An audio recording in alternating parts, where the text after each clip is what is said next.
নমস্কার, আপনারা দেখছেন জেলার 1 নম্বর অনলাইন ও TV channel Birbhum RC TV. আপনাদের সঙ্গে আমি শুভাশিস। শুরু করছি আজকের সংবাদ। বিস্তারিত সংবাদে যাওয়ার আগে দেখে নেব সংবাদ শিরোনাম।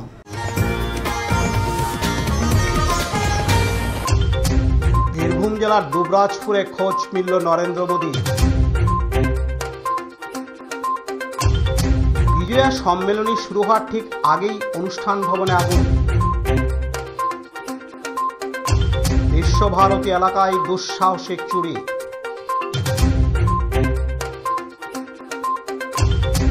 SIR আতঙ্কে আত্মঘাতী বীরভূমের ইলামবাজারে। গাঁজা উদ্ধার, গ্রেপ্তার 5 জন সাঁইথিয়াতে। জগদ্ধাত্রী পুজোয় কুমারী পুজো সিউড়ির কালীবাড়িতে।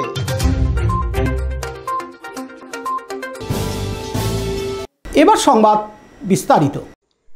বীরভূম জেলার দুবরাজপুরে খোঁজ মিলল নরেন্দ্র মোদীর। দোকানে গেলে মজা করে এলাকার মানুষ তাকে প্রধানমন্ত্রী বলে ডাকেন। আবার তার দিদির নাম মমতা। এলাকার শাসক এবং বিরোধী দুই দলের নেতারাই বলছেন, রাজনৈতিকভাবে যেটা কোনোদিন সম্ভব নয় সেটা এখানে সম্ভব হলো। আর তার চেয়েও মজার বিষয়, আমরা নরেন্দ্র মোদীকে প্রতিবেশী হিসেবে পেয়েছি। প্রধানমন্ত্রী নরেন্দ্র মোদীর বিরোধিতা করতে রাজ্যের মুখ্যমন্ত্রী মমতা বন্দ্যোপাধ্যায় পিছপা হন না। আবার পুজোর সময় পাঞ্জাবি পাঠাতেও কার্পণ্য করেন না। কিন্তু দুজনের মধ্যে নেই কোনো রক্তের সম্পর্ক।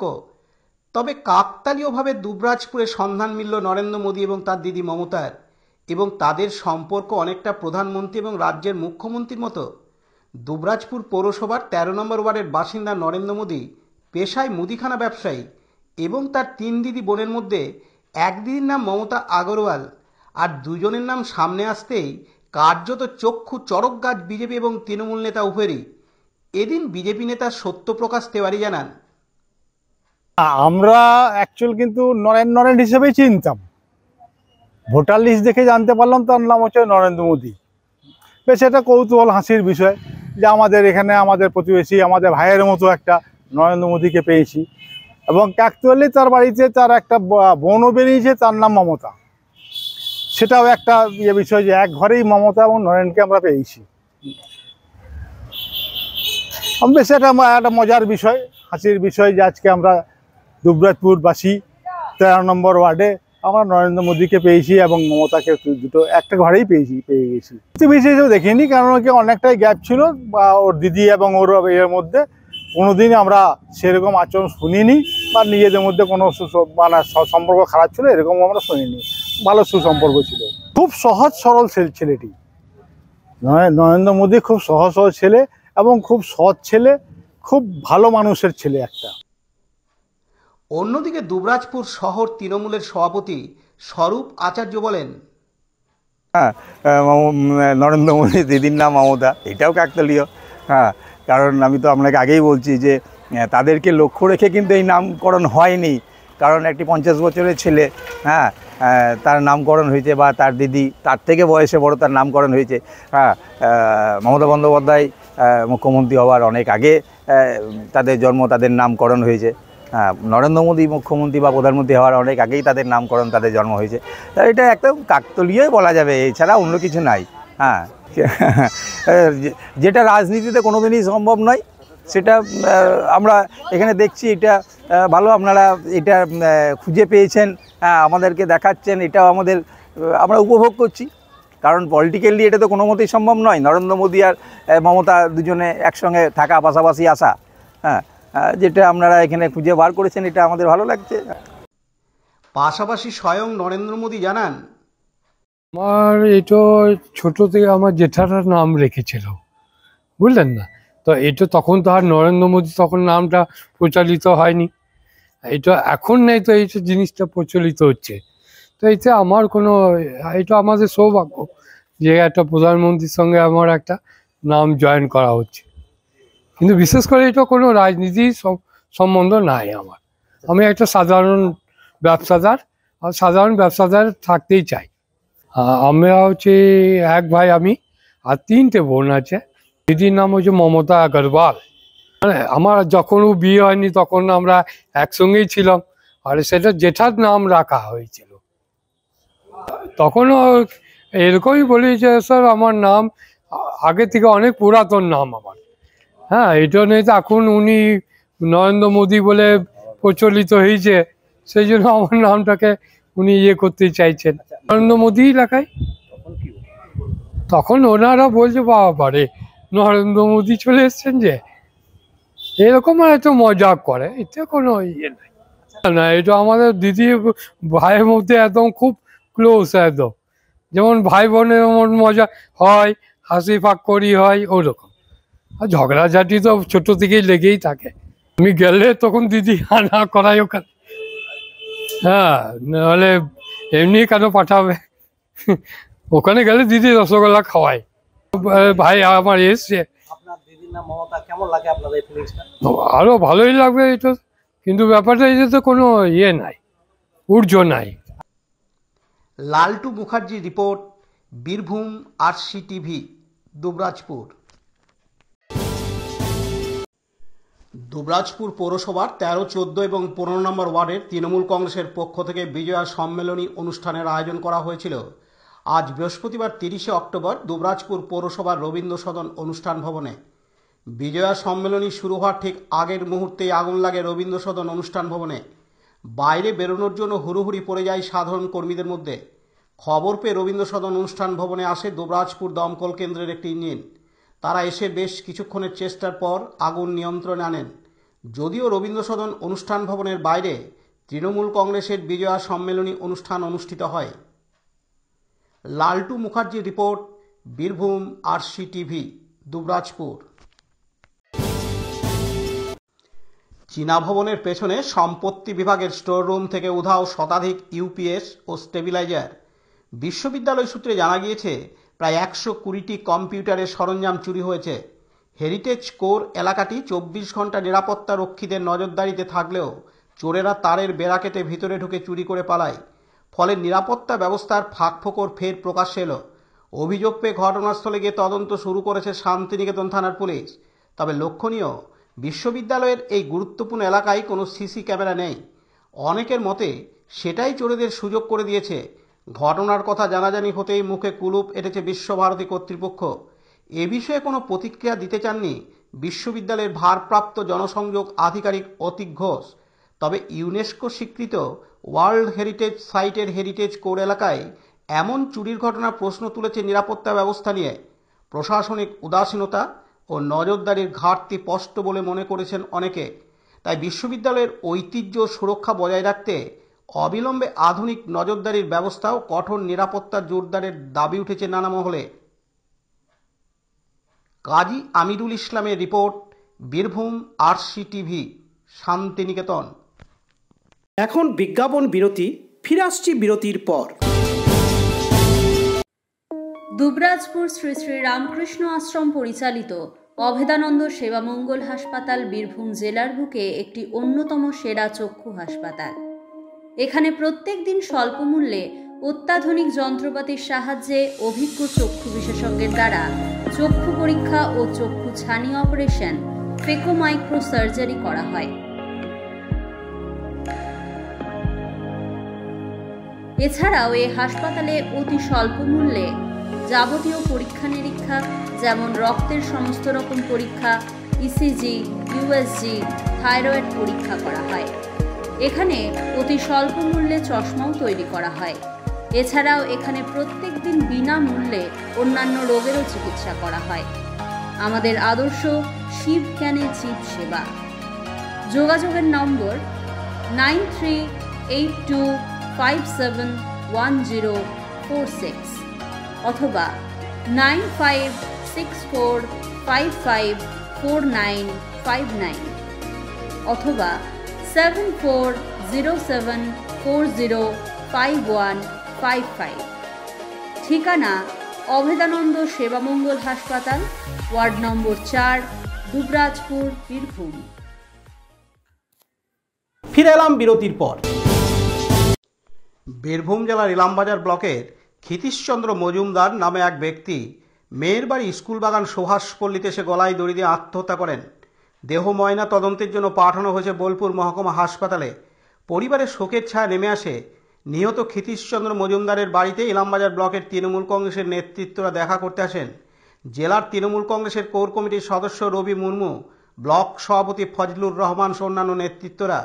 তৃণমূল কংগ্রেসের অভিযোগ, এসআইআরের আতঙ্কে আত্মহত্যা করেছে। পরিবারের সদস্যরা বলছেনও সেই কথা। এদিন জেলার তৃণমূল কংগ্রেসের কোর কমিটির সদস্য রবি মুর্মু জানান, ইলামবাজারে কি ঘটনা ঘটেছে? ইলামবাজারে ঘটনা ঘটেছে যে ইলামবাজার অঞ্চল, ইলামবাজার ব্লক সুভাষপল্লী গ্রামে ক্ষিতীশ মজুমদার বলে ভদ্রলোক তার মেয়ের বাড়িতে থাকতেন। মেয়ের নাম হচ্ছে হরিবালা মজুমদার। তিনি একজন বয়স্ক মানুষ, 95 বছর বয়স। তার পরিবারে এবং পাশে কাঠমিস্ত্রি কাজ করতেন বাড়ির পাশে। সুস্থ সবল ব্যক্তি ছিলেন এবং ঠাকুর সেবা নিয়ে থাকতেন।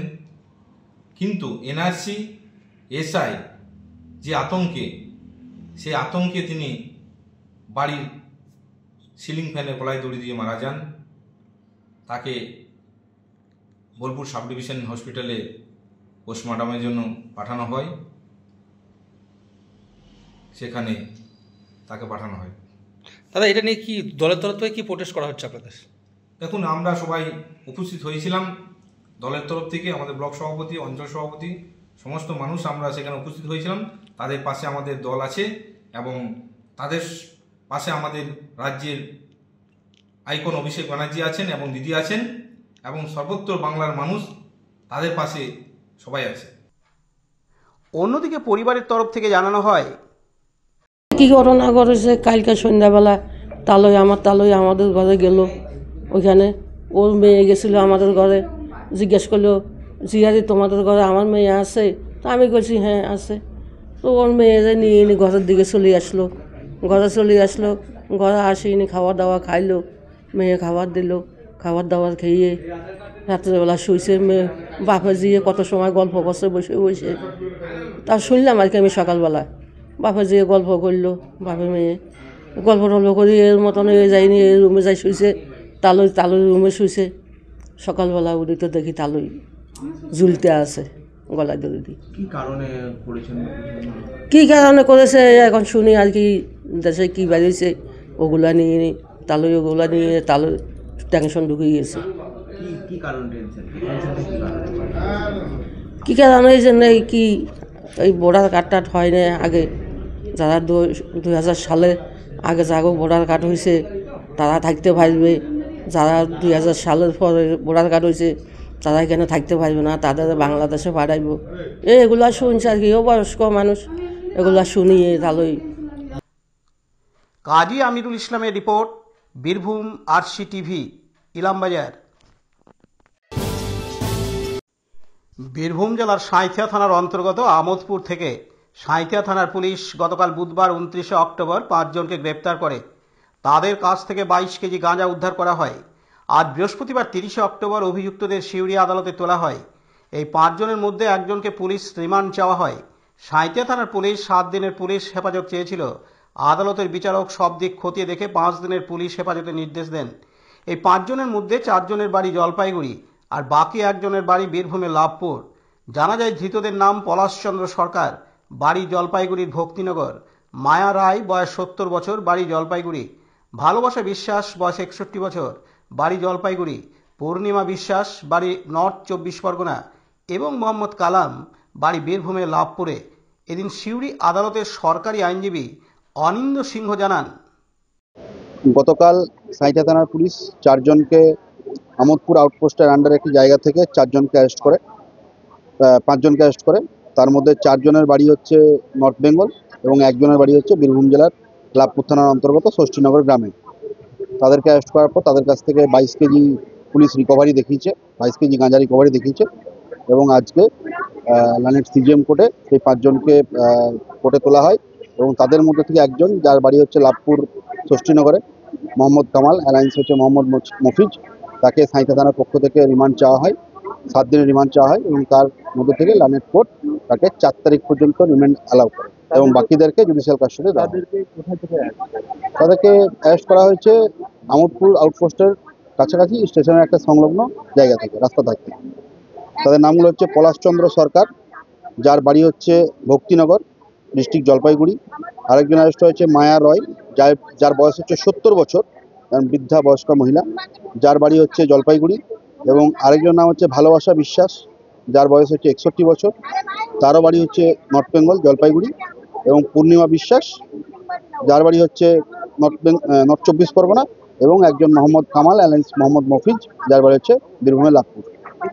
এগুলো আমোদপুর স্টেশন থেকে নেমে পুলিশের যেটা বক্তব্য, তাতে আমাদের বীরভূম জেলার মধ্যেই ডিস্ট্রিবিউট করার একটা প্ল্যান ছিল। আসছিল নর্থ বেঙ্গলের কাছ থেকে পুলিশের বক্তব্য নিয়ে। আমার নাম অনিন্দ সিং।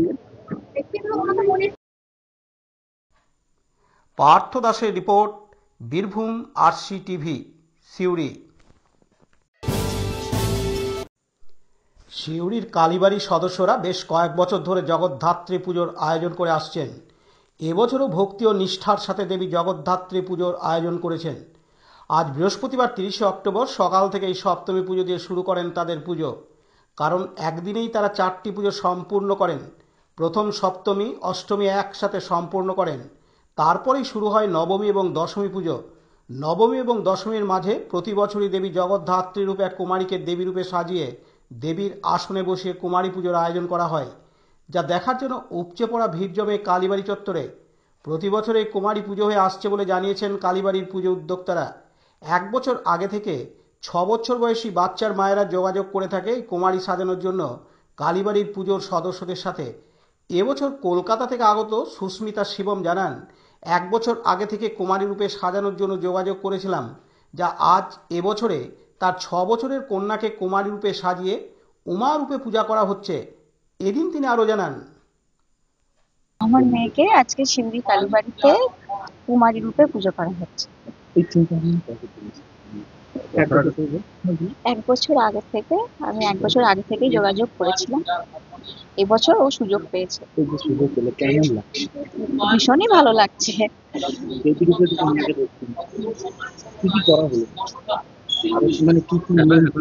এখনো পর্যন্ত ওর প্রাণ প্রতিষ্ঠা হয়েছে, নৈবেদ্য দেওয়া হয়েছে, অঞ্জলি হয়েছে, এখনো পর্যন্ত এগুলোই হয়েছে। এখনো তো পুজো চলছে, এখন বাকি কি হবে বলতে পারছি। হ্যাঁ, আজকে ওই জগন্নাথী পুজো করা হচ্ছে। আর যেহেতু ও 6 বছরের কন্যা, সেই জন্য রুমা রূপে ওনাকে পুজো করা হচ্ছে। প্রয়োজনে এমনি কিছু নিয়ম মানতে হয়নি। আমরা জিজ্ঞাসা করেছিলাম, কিন্তু ওনারা বলেছেন ও যেহেতু বাচ্চা, ওর কোনো নিয়ম সেরকম কিছু মানতে হয়। আমার নাম সুস্মিতা শিবম। আমার বাড়ি শ্যামবাজার, কলকাতা। কলকাতা থেকে মানে যোগাযোগ কবে করেছে? গত বছর যোগাযোগ করেছি। এই বছর হ্যাঁ সুযোগ পেয়েছি। পার্থ দাসের রিপোর্ট, বীরভূম RCTV, সিউড়ি। আজকের সংবাদ এই পর্যন্ত। পরবর্তী সংবাদের জন্য চোখ রাখুন বীরভূম RCTVর পর্দায়। নমস্কার।